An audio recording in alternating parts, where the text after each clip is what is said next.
नमस्कार, आप देख रहे हैं लाइव टाइम्स टीवी। आपके साथ में हूं वर्षा। मेरा स्ट्रीम पे साथ दे रहे हैं वीडियो जर्नलिस्ट अश्विनी भारद्वाज। आप लोगों के बीच में लाइव तस्वीरें लेकर हाजिर हैं। और जिस तरह से हिमाचल प्रदेश में विधानसभा चुनाव आने वाले हैं और राजनीति रोजाना गर्माती हुई नजर आ रही है। बहुत सारे आपको देखने को मिलेंगे कि राजनीति में इस वक्त कई सारे बदलाव भी देखने को मिल रहे हैं, जहां पर मिशन रिपीट और सर पर ताज सजने की बात की जाती है, सत्ता हथियाने की बात की जाती है। इसी बीच आप लोगों को रोजाना जो है नई चर्चाओं के बीच में लेकर आ रहे हैं। और आज खास बातचीत के लिए हमारे साथ आश्रय शर्मा जी मौजूद हैं, जिनसे बातचीत करेंगे, क्योंकि बड़ी अटकलें लग रही थी और बड़ी सारी बातें हो रही थी, बहुत सारी चर्चाएं चल रही थी कि क्या होने वाला है और शर्मा परिवार इस वक्त किसके साथ जाने वाला है। तो एक प्रेस वार्ता में आश्रय शर्मा ने अपना जो है पूरा बताया कि किस तरह से आगे वो चलने वाले हैं और प्रेस कॉन्फ्रेंस के जरिए उन्होंने कांग्रेस के सभी पदों से इस्तीफा दे दिया है। आश्रय Sharma ji, live times TV में आपका स्वागत है। बहुत बहुत धन्यवाद जी। जिस तरह से बड़ी सारी चर्चाएं चल रही थी और मंडी शहर में अगर बात करें तो काफी चर्चाओं के बीच में जो है आपका नाम गूंज रहा था। और जिस तरह से बात करें तो प्रधानमंत्री के आगमन के बाद जो है एक प्रेस वार्ता में आपके पिताजी ने ये कहा कि पूरा परिवार जो है भाजपा के साथ चलेगा। और उसके बाद जो है बड़ी सारी चर्चाएं ये रही कि आश्रय शर्मा जी किस ओर जाएंगे। तो आपने ये प्रेस वार्ता करके ये तो बता दिया कि आप अभी कांग्रेस के सभी पदों से इस्तीफा दे रहे हैं, लेकिन आपने ये नहीं बताया कि आगे की क्या रणनीति रहने वाली है आपकी। तो किस तरह से आगे आप किस पार्टी का साथ देने वाले हैं? निश्चित रूप से, क्योंकि मेरे पिता भारतीय जनता पार्टी के नुमाइंदे हो सकते हैं मंडी सदर से, और अगर पार्टी उनको टिकट देती है तो निश्चित रूप से उनके पक्ष में प्रचार करना एक बेटे के रूप में मेरा दायित्व बनता है।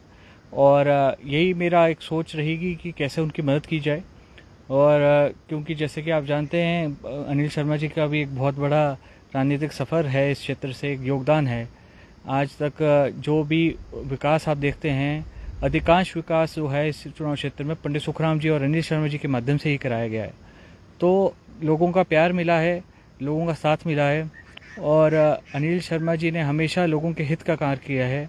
इन 4 वर्षों के अंदर भी एक थाना प्लान का हमारा प्रोजेक्ट है कोटली के अंदर, 1490 करोड़ का वर्ल्ड बैंक से सैंक्शनड मनी इसके लिए आ चुका है। तो एक बहुत बड़ी उपलब्धि इस क्षेत्र के लिए है। और हमेशा एक सोच रही उनकी कि यहाँ पे रोज़गार कैसे पैदा किया जाए लोगों को, क्योंकि यहाँ पे हमारे बागवानी से जुड़े बहुत कम हमारे यहाँ पे व्यवसाय हैं। तो उस रूप से यहाँ पे लोगों के लिए क्या नौकरी के कार्य खोले जा सकते हैं, कैसे विकास किया जा सकता है, वो उनकी प्राथमिकता रही है। और मुझको लगता है कि जब जब लोगों ने उनको चुनकर भेजा है, मौका दिया है, 5 वर्षों के अंदर बतौर अपने रिपोर्ट कार्ड ही वो जनता के बीच में आए हैं और जनता ने भी उनको अपनाया है, प्रेम दिया है। इसके लिए मैं हमेशा उनका धन्यवादी रहूंगा। तो अभी आप अपने पिता का साथ देने वाले हैं, पार्टी में रहकर या पार्टी में बिना रहे साथ देंगे उनका? देखिए, अभी फिलहाल तो मैं भारतीय जनता पार्टी का मेंबर नहीं हूं, और अभी ना भारतीय जनता पार्टी के किसी भी पदाधिकारी से इस बारे में चर्चा हुई है। भविष्य में क्या होता है ये तो मैं नहीं कह सकता हूं, परंतु भारतीय जनता पार्टी के पक्ष में मैं जरूर प्रचार करूंगा, क्योंकि मेरे पिता ने वो फैसला लिया है कि भारतीय जनता पार्टी में रहने का, और 4 वर्षों से वो भारतीय जनता पार्टी के ही विधायक हैं। तो इसलिए जो है भारतीय जनता पार्टी के पक्ष में जो है मैं इस चुनाव क्षेत्र में, अन्य किसी चुनाव क्षेत्र में जहां मेरी जरूरत महसूस करेंगे वहां पे जाऊंगा। आश्रय जी, क्योंकि जिस दिन आपने इस्तीफा दिया, क्योंकि सभी को ये पहले ही भनक लग चुकी थी कि आप कुछ ऐसा करने वाले हैं, और इस बीच जो है सभी लोग ये उम्मीद कर रहे थे कि अब आप कब आप ये पार्टी छोड़ेंगे, या फिर अभी सब लोगों की ये रही है कि भाजपा कब आप ज्वाइन करने वाले हैं। तो क्या अभी आपने मन बनाया है भाजपा को ज्वाइन करने का, या कब तक आप भाजपा में जा सकते हैं? देखिए, ये सारी बातें जो है अब भविष्य के अंदर है, क्योंकि कुछ हमारे लोग जो हैं, अभी आप जानते हैं लगभग 80 कार्यकर्ताओं ने, पदाधिकारियों ने कांग्रेस पार्टी का दामन छोड़ा है, और उनकी भी ऐसी मंशा थी कि अभी जो है हम एक लख्त जो है कोई फैसला ना लें, सोच विचार करें, लोगों के बीच में जाएं, और जो हम सहमति बनेगी उस रूप से हम फैसला लेंगे। और अगर भारतीय जनता पार्टी के पक्ष में लोगों का मत रहेगा, हमारे कार्यकर्ताओं का, कि हमें उस दल में जाना है, तो वैसा फैसला लेंगे। मगर ये सब भविष्य की बातें, अभी इसमें कोई ऐसा सोच विचार नहीं हुआ है। और सिर्फ इतना ही हमारा एक सहमति बनी थी कि कांग्रेस पार्टी के माध्यम से जो पद प्राप्त हुए हैं उनसे त्याग कर दिया जाए, और ताकि एक स्वतंत्र तरीके से जो है कार्य किया जा सके। आश्रय जी, ऐसा क्या हुआ कि पार्टी के सभी पदों से आपको इस्तीफा देना पड़ा, वो भी चुनावों के इतने नजदीक? देखिए, मैंने अपनी जो परिस्थितियां थी वो मैंने जो है प्रेस कॉन्फ्रेंस के माध्यम से डिटेल में लोगों को उसके बारे में जानकारी दी है, परंतु मुझको इस बात का दुख है कि बार बार कांग्रेस पार्टी के अंदर हमने कोशिश की संगठन के साथ चलने की, परंतु क्योंकि पिछली बार जब पंडित सुखराम जी राहुल गांधी जी से मिले तो मैं वहाँ पे व्यक्तिगत रूप से उस मीटिंग में शामिल रहा और मुझको पूर्ण रूप से विश्वास था कि राहुल गांधी जी ने जब इतने विश्वास के साथ पंडित सुखराम जी को आश्वासन दिया है तो इस बार जो है परिस्थितियां भिन्न होगी। परंतु दुर्भाग्यपूर्ण से ये बात कहना पड़ रहा है कि चीज़ों में ज़्यादा परिवर्तन ही आया। जो चीज़ें पहले चल रही थी प्रदेश के अंदर वही चीज़ों को कंटिन्यू रखा गया और जो एक अश्योरेंस हाईकमांड की तरफ से थी उसका या तो नीचे पालन नहीं हुआ या हाईकमांड ने जिस टर्न तरीके से बोलना चाहिए था उस टर्न तरीके से नहीं बोला। अन्यथा कांग्रेस पार्टी में बहुत वर्ष पंडित सुखराम जी ने अपने बिताए हैं। अनिल शर्मा जी ने भी लगभग अपने 35 वर्ष जो है कांग्रेस पार्टी को दिए हैं। मेरे को लगभग 12 वर्ष हो गया है संगठन के अंदर कार्य करते हुए। लोकसभा चुनाव लड़ने का भी सौभाग्य कांग्रेस पार्टी की तरफ से मिला। तो कहने का मतलब यही है कि एक तरीके से परिवार था कांग्रेस पार्टी और कांग्रेस पार्टी का दामन छोड़ना कोई आम फैसला नहीं था। इसके लिए बहुत एक कठिन सोच रही और जब अनिल शर्मा जी ने अब ये सोच बना ली है भारतीय जनता पार्टी में रहने की तो मुझको लगता है सब लोग उस बात से सहमत हैं और सब उनके साथ चलने के लिए भी तैयार हैं। आश्रय जी, क्योंकि आपने सभी पदों से इस्तीफा दे दिया और आपने कहा कि अभी जिस तरह से कांग्रेस पार्टी के बहुत सारे लोग जो हैं हाल ही में भाजपा में शामिल हुए हैं, कांग्रेस पार्टी छोड़ रहे हैं, कुछ नेताओं ने और कुछ लोगों के बयान इस तरह के भी आए हैं कि अनदेखी हो रही है, मान सम्मान नहीं मिल रहा है। क्या आपके साथ भी इस तरह का कुछ हुआ है? देखिए, निश्चित रूप से पंडित सुखराम जी कोई छोटे मोटा नेता नहीं थे। राष्ट्रीय स्तर पे नेशनल लीडर थे। संचार क्रांति देश के अंदर लाई। हमारी टोपोग्राफी हिमाचल की आप जानते हैं कितना दुर्गम क्षेत्र है। पांगी जैसे क्षेत्रों के अंदर हेलीकॉप्टर से टेलीफोन की ट्रांसफॉर्मर उतारे गए। तो एक रेवोल्यूशन लेके आए हैं देश के अंदर। जब लोगों के घरों पे फ़ोन नहीं थे तो उन्होंने कहा था मैं लोगों की जेबों में मोबाइल फ़ोन डालूंगा। उस समय लोग विश्वास नहीं करते थे इन बातों का, मगर उन्होंने करके दिखाया। आज कितना रेवेन्यू जो है मंथली टेलीकम्युनिकेशन के माध्यम से भारत सरकार को आ रहा है। तो ये सारी सोच पंडित सुखराम जी की रही। ना पंडित सुखराम जी संचार क्रांति लाते, ना कंप्यूटर इस देश में होते, ना मोबाइल फ़ोन उस समय आ पाते, ना इंटरनेट सुविधा मिल सकती। आज ब्रॉडबैंड की स्पीड जो है पहाड़ी राज्य के होने के बावजूद जो है 100 MBPS की स्पीड जो है आम घरों पे प्राप्त हो रही है। तो ये सब वो सोच की है जो उस व्यक्ति ने उस समय पे रखी थी। तो जो मान सम्मान पंडित सुखराम जी को कांग्रेस पार्टी के अंदर मिलना चाहिए था, क्योंकि जनता से जुड़े हुए व्यक्ति थे, पैराशूटी लीडर नहीं थे, जनता से जुड़े हुए व्यक्ति थे, जनमत प्राप्त किया था। आज तक पंडित सुखराम जी ने जितने भी चुनाव लड़े उसमें सिर्फ एक ही चुनाव है लोकसभा का जिसमें उनको परास्त मिली और 6 महीने में वही बाई इलेक्शन जो है पुनः जीत के वो देश की संसद में पहुंचे थे। तो जब लोगों का अपार प्यार रहा, जब लोगों के लिए उन्होंने पूरा जीवन लगाया, जब काम किया, तो कांग्रेस पार्टी का दायित्व बनता था कि उनको अहमति दी जाए। क्योंकि डॉक्टर परमार के साथ पंडित सुखराम जी जो हैं कांग्रेस पार्टी को उन लोगों में से हैं जिन्होंने स्थापित किया इस राज्य के अंदर। तो जो अहमियत मिलनी चाहिए थी वो नहीं मिली और उसके कारणवश जो है आप जानते ही हैं कि जब किसी कार्यकर्ता को, पदाधिकारी को, नेता को किसी भी संगठन में अहमियत नहीं मिलेगी तो निश्चित रूप से हताश और निराश होना एक आम सी बात है। तो आप ये कहना चाहते हैं कि आपके दादाजी अगर इतने लंबे समय तक कांग्रेस में रहे हैं और उन्होंने कांग्रेस को इतना कुछ दिया है, मान सम्मान जिस तरह से आपने कहा, तो क्या उनके बिहाफ पे आपको मान सम्मान मिलना चाहिए था? ये बात आप कहना चाह रहे हैं? देखिए, मैं तो मेरा राजनीतिक कद कुछ और है जी, और मैं अपनी राजनीतिक कद का जो है तुलना पंडित सुखराम जी से नहीं कर सकता हूँ। मेरा व्यक्तिगत रूप से अपने बारे में इसका कहना नहीं है, परंतु मुझको इस बात का दुख रहा कि जब भारतीय जनता पार्टी के शीर्ष नेतृत्व पंडित सुखराम जी के निधन के बाद एक से बढ़कर एक नेता यहाँ पे पहुंचे, जब राष्ट्रीय अध्यक्ष उनके यहाँ पे घर पे आए, 4 बार मुख्यमंत्री यहाँ पे पहुंचे, तमाम जितने मंत्रिमंडल के सहयोगी थे वो यहाँ पे पहुंचे, विधायक यहाँ पे आए, सांसद उनके यहाँ पे आए, पदाधिकारी उनके यहाँ पे पहुंचे। उसके बाद कांग्रेस पार्टी जो है उदयपुर शिविर में चले गए सारे शीर्ष नेता कांग्रेस पार्टी के। तो आप उदयपुर में जाके क्या चिंतन करेंगे जब आपका इतने टॉल लीडर आपकी पार्टी के जब निधन हुआ, आप उनको श्रद्धांजलि नहीं दे पाए समय पे। तो मैं समझता हूँ ये सारी बातें हैं जो ये भावना से जुड़ी बातें हैं, ये इसमें राजनीति का बहुत कम लेन देन है, भावना से जुड़ी बातें। राजा वीरभद्र सिंह जी के साथ पंडित सुखराम जी के मतभेद रहे, परंतु जब राजा वीरभद्र सिंह जी का निधन हुआ तो हम दो दो बार उनके वहाँ पे गए। जब शिमला में भी हमने अफसोस किया और जब रामपुर में शमशान घाट में थे तो हम वहाँ पे मौजूद रहे। तो हम हर जगह जो एक मान सम्मान राजनीति के अंदर सबको देना एक लाजमी सी बात है। और मेरे को लगता है जिस व्यक्ति ने पूरा जिंदगी जनता की सेवा में लगाया उसको मान सम्मान मिले, इसमें किसी को कोई अपमानजनक महसूस नहीं करना चाहिए। एक सम्मान की बात है, चाहे वो किसी भी दल से हो, किसी भी विचारधारा से हो। जिस व्यक्ति ने लोगों की सेवा की है, जब उनका निधन होता है तो ये दायित्व बनता है सबका कि एक श्रद्धांजलि के रूप में उनके साथ इकट्ठा चला जाए। तो आश्रय जी, क्या बड़ी वजह आपके पार्टी छोड़ने की यही रही है कि वो मान सम्मान या फिर उनका आपके दादाजी के निधन पर ना आना, अफसोस जताने ना आना, क्या ये पार्टी छोड़ने की वजह रही है या फिर पार्टी की छोड़ने की वजह कोई और है? देखिए, मल्टीपल वजह हैं, ये एकमात्र वजह नहीं है। तो मैं आपसे एक इमोशनल उस नज़रिए से बात कर रहा हूँ, मगर पार्टी से और भी कई वजह हैं जिसके वजह से जो है हम, क्योंकि आप जानते हैं जब अभी हाल ही में बाई इलेक्शन हुए और प्रतिभा सिंह जी चुनाव लड़े तो पार्टी का फैसला था।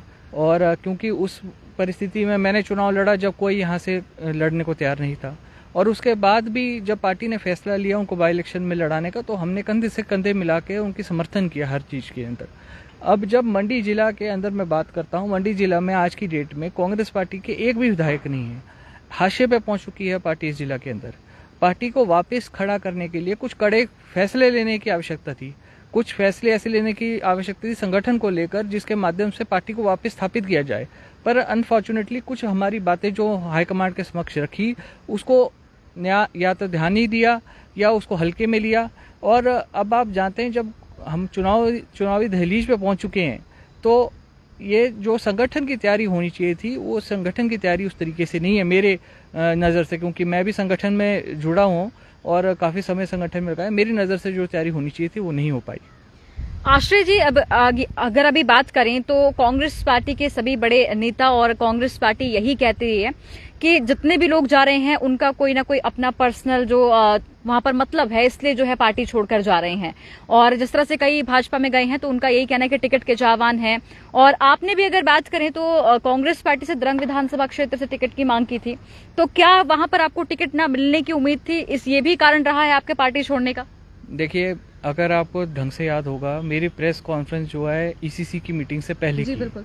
अगर मेरे को टिकट की आस होती या मैं टिकट की चाह में बैठा होता तो मैं टिकट आवंटन तक रुक जाता। तो मैंने फैसला तो पार्टी के फैसले से पहले लिया है, तो निश्चित रूप से टिकट के लिए हमारी कोई इच्छा नहीं थी। और जहां तक द्रंग से लड़ने की बात थी वो तो महज इसलिए था क्योंकि जब उदयपुर शिविर में एक बात हो चुकी है कि एक परिवार से एक ही व्यक्ति को टिकट मिलेगा। जब राहुल गांधी राष्ट्रीय हमारे जो अध्यक्ष रहे हैं उन्होंने केरला से अपने प्रेस कॉन्फ्रेंस में बड़े स्पष्ट तरीके से कह दिया है कि जब राजस्थान के मुख्यमंत्री चुनाव लड़ेंगे अगर राष्ट्रीय अध्यक्ष का, तो उनको मुख्यमंत्री के पद से इस्तीफा देना पड़ेगा। तो जब एक मुख्यमंत्री के ऊपर ये बात लागू हो सकती है तो ये प्रदेश के अंदर एक परिवार से दो टिकटें कैसे दी जा सकती है? कौल सिंह ठाकुर जी कह रहे हैं कि मुझको द्रंग से आप टिकट दें, मेरी सुपुत्री को आप सदर से टिकट दें। आगे जो है वो 7 पैसा जो है अपने पोते को द्रंग से जो वेटरनरी डॉक्टर हैं उनको प्रोजेक्ट कर रहे हैं।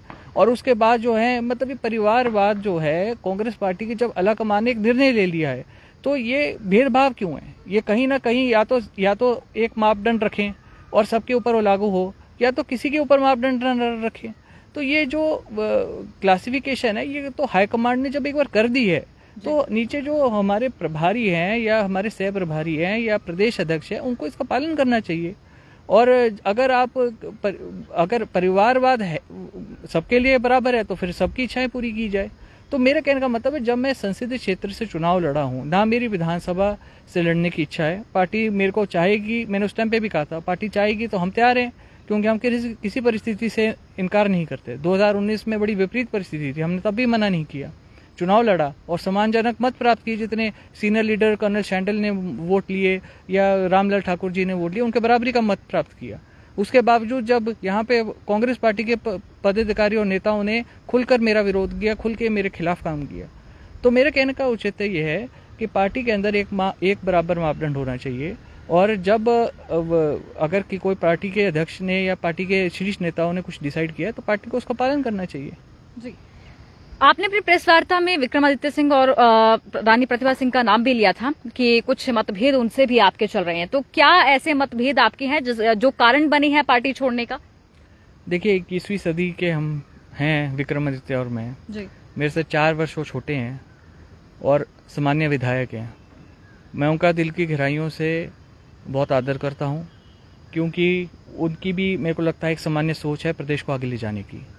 परंतु मुझको ऐसा लगता है कि जो पीछे राजा वीरभद्र सिंह जी और पंडित सुखराम जी के रिश्ते की खटास रही, कुछ लोग या तो उनको मिसगाइड करते हैं या वो स्वयं इच्छा से इस बात को आगे ले जाना चाहते हैं। क्योंकि मैंने अपने पूरा प्रयास किया, अनिल शर्मा जी ने भी पूरा प्रयास किया कि ये मतभेदों को ख़त्म करके एक कंस्ट्रक्टिव तरीके से आगे बढ़ा जाए, परंतु ऐसा हो नहीं सका। क्योंकि जब जब हमने उनके लिए कार्य किया, जब जब हमने कोशिश की मदद करने की, तो हमको बदले में ना ही एक अप्रिसिएशन मिलता है और बल्कि ऊपर से आप जो हैं, क्योंकि नेशनल पार्टी है, नेशनल पार्टी का मतलब है सबका अपना अपना महत्व है।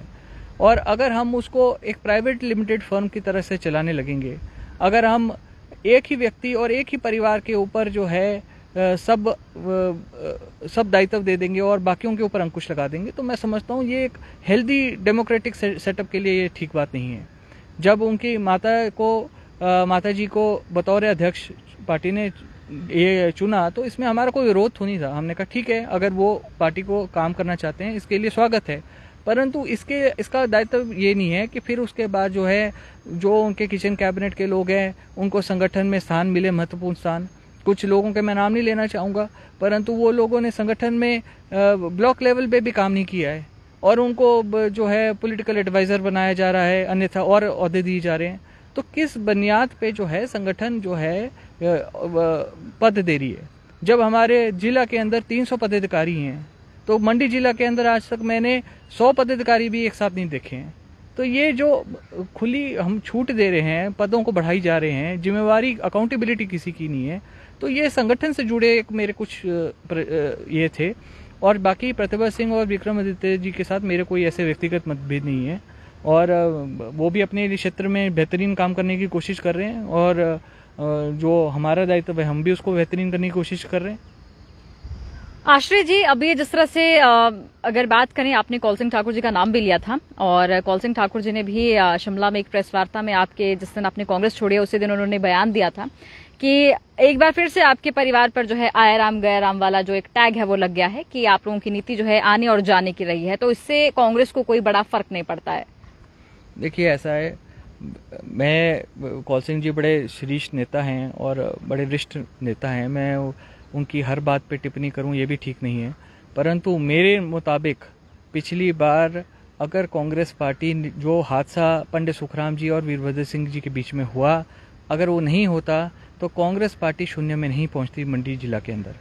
पंडित सुखराम जी को राजनीति से संन्यास लिए हुए लगभग 20-25 वर्ष हो चुके थे जब वो एक बार मंच पे गए और उनका अपमान हुआ, और उसी गुस्से से उन्होंने जो है भारतीय जनता पार्टी के पक्ष में जो है प्रचार किया और उसके फलस्वरूप आप जानते हैं कि मंडी जिला से कांग्रेस पार्टी का सुपड़ा साफ हुआ। तो अगर पंडित सुखराम जी का जनाधार नहीं होता तो ये कैसे मुमकिन था? दूसरी बात ये है कि मैं खुद तो चुनाव हारा हूँ, परंतु किस परिस्थिति में हारा हूँ वो दुनिया जानती है। कश्मीर से लेकर कन्याकुमारी तक ये परिस्थिति कांग्रेस पार्टी की सभी के साथ हुई है, परंतु एक ट्रैक रिकॉर्ड रहा हुआ है। पंडित सुखराम जी का, अनिल शर्मा जी का ट्रैक रिकॉर्ड है। ये 18वां चुनाव है अनिल शर्मा जी का सदर हल्के से, और मेरे ख्याल से देश के अंदर ऐसा बहुत कम लोग होंगे जिनका एक रिकॉर्ड रहा हुआ है, इस चुनाव क्षेत्र से एक रिकॉर्ड रहा हुआ है कि निरंतर जीतते आए हैं। तो वो तभी जीतते आए हैं कि लोगों का काम किया है, बिना जनाधार के ये मुमकिन नहीं होता। तो अगर आजकल लोग इस बात को कहते हैं आया राम गया राम, मगर हमने हिविका से भी चुनाव जीता, हमने भारतीय जनता पार्टी से भी चुनाव जीता, हमने कांग्रेस पार्टी से भी चुनाव जीता, क्योंकि हमने हमेशा विकास की राजनीति की है, लोगों के हित की राजनीति की है। लोगों को यह पता है कि किसी भी दल में जाएंगे प्राथमिकता हम लोग होंगे। तो जब आप लोगों की सेवा भाव से राजनीति के अंदर हैं, जब आपकी जो सोच है वो ये है कि हमने लोगों का भला करना है, तो मुझको लगता है आप किसी भी दल में जाए ये अहमियत नहीं रखता है।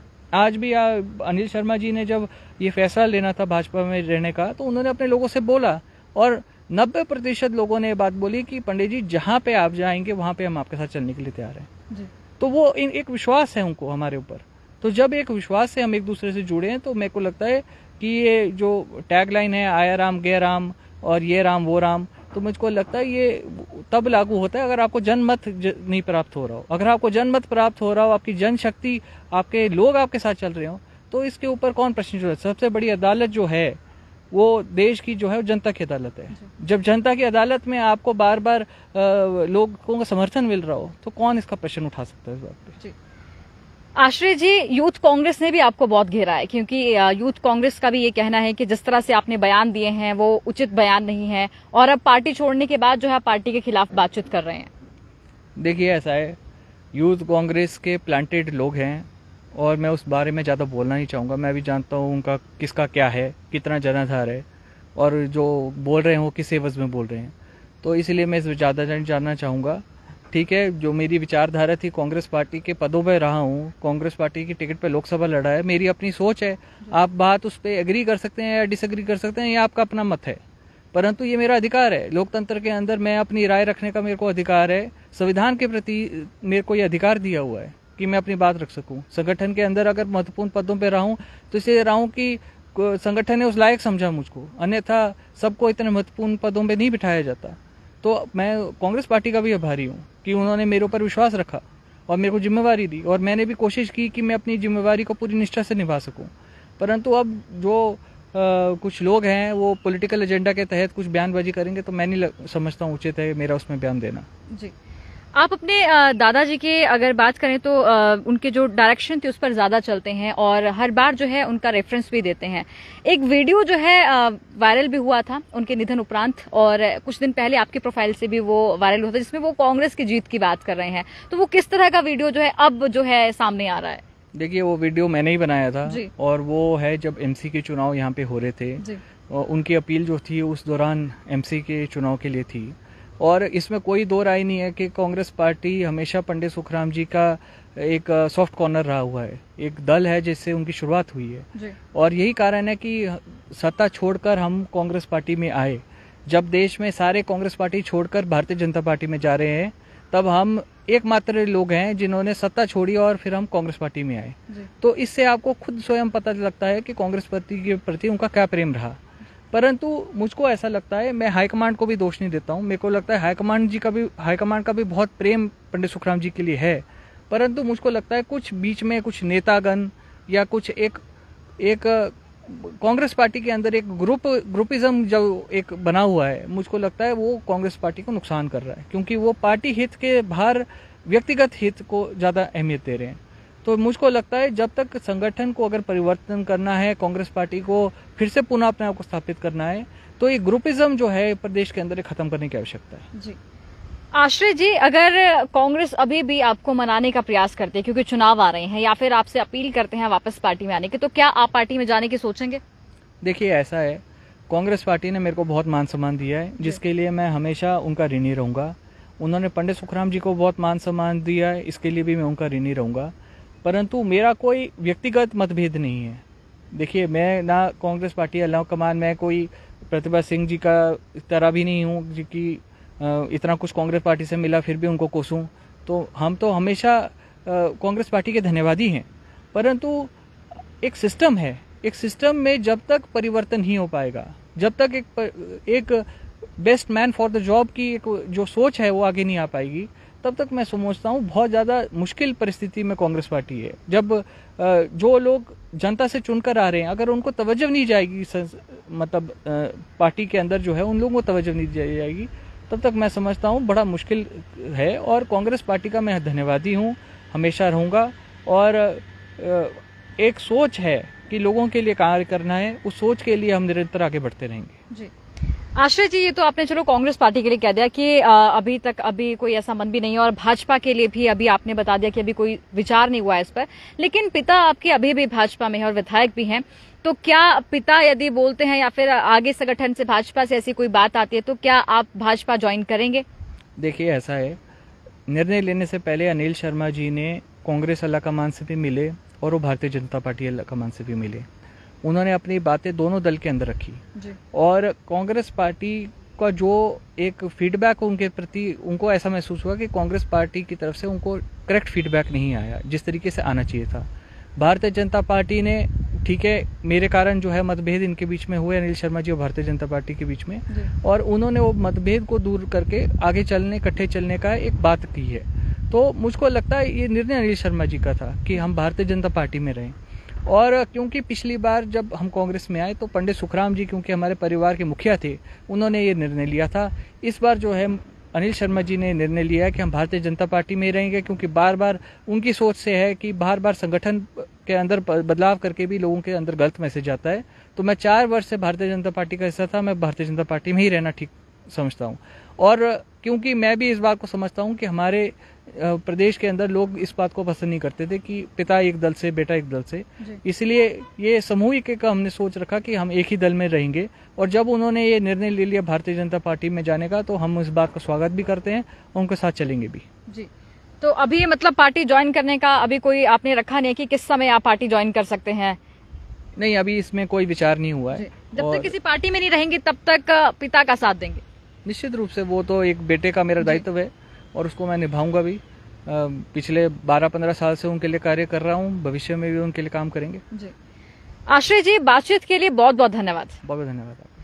तो अभी हमारे साथ खास बातचीत के लिए और हिमाचल प्रदेश में चल रहे चुनावी रण के बीच में बातचीत के लिए आश्रय शर्मा थे। और जो अभी तक चर्चाएं चल रही थी कि कब भाजपा में जा सकते हैं, क्योंकि कांग्रेस पार्टी का दामन छोड़ चुके हैं, लेकिन अभी तक आश्रय शर्मा ने कोई विचार नहीं किया है और न ही अभी तक ऐसी कोई बातचीत हुई है कि भाजपा में ज्वाइन करने वाले हैं। लेकिन हाँ, पिता भाजपा में है तो इन चुनावों में पिता का साथ भरपूर रूप से देने वाले हैं, क्योंकि अनिल शर्मा जी ने निर्णय लिया है कि अब जो परिवार है वो एक तरफ ही चलेगा। और क्या होगा चुनावों में, किस तरह से चुनावी रणनीति जो है इस बार बनेगी और क्या विधानसभा चुनावों में जनता किसके सिर पर सत्ता का ताज सजाएगी, ये देखना होगा चुनावों के बाद। तो देखते रहिए लाइव टाइम्स टीवी, आपके साथ मैं हूं वर्षा, मेरा स्ट्रीम प्रसाद दिया वीडियो जर्नलिस्ट अश्विनी भारद्वाज ने। धन्यवाद।